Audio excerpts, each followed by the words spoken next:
लोग अपने यथा स्थान बैठ जाएं और एक बार पुनः बोलेंगे, बोलिए बांके बिहारी लाल की। आवाज कम आ रही है, एक बार पुनः बोलिए लक्ष्मी वेंकटेश भगवान की। लक्ष्मीनाथ समारंभाम नाथयामन मध्यमाम अस्मदाचार्य पर्यंतम वंदे गुरु परंपरा। आज श्रीमद् भागवत कथा का तृतीय दिवस है और हमारा जो भारत देश है वो धन्य कहा जाता है, क्योंकि हमारे यहाँ की संस्कृति, परंपरा, आचार विचार, कर्म सभी तो धन्य है।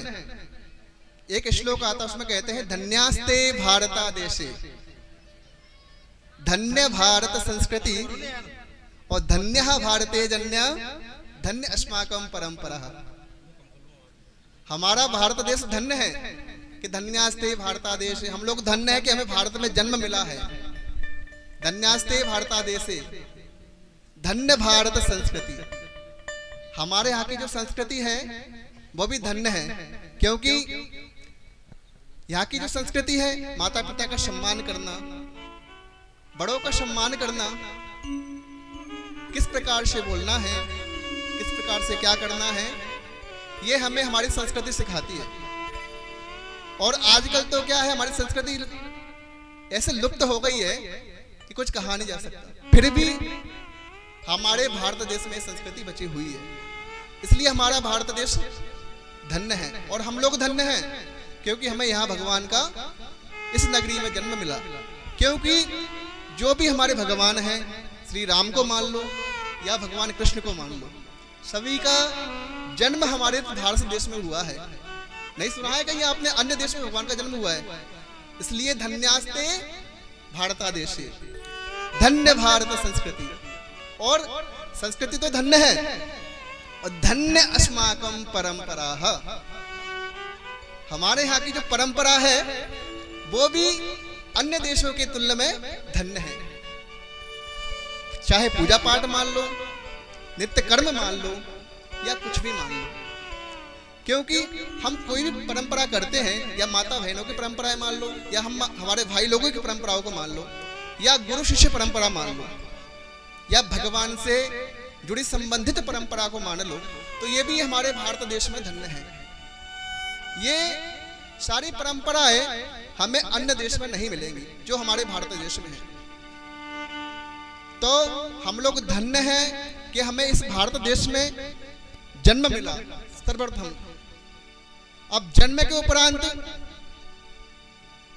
श्रीमद् भागवत कथा श्रवण करने का सौभाग्य प्राप्त हुआ है, क्योंकि ये संसार है, मनुष्य जीवन क्या है, माटी का पुतला है।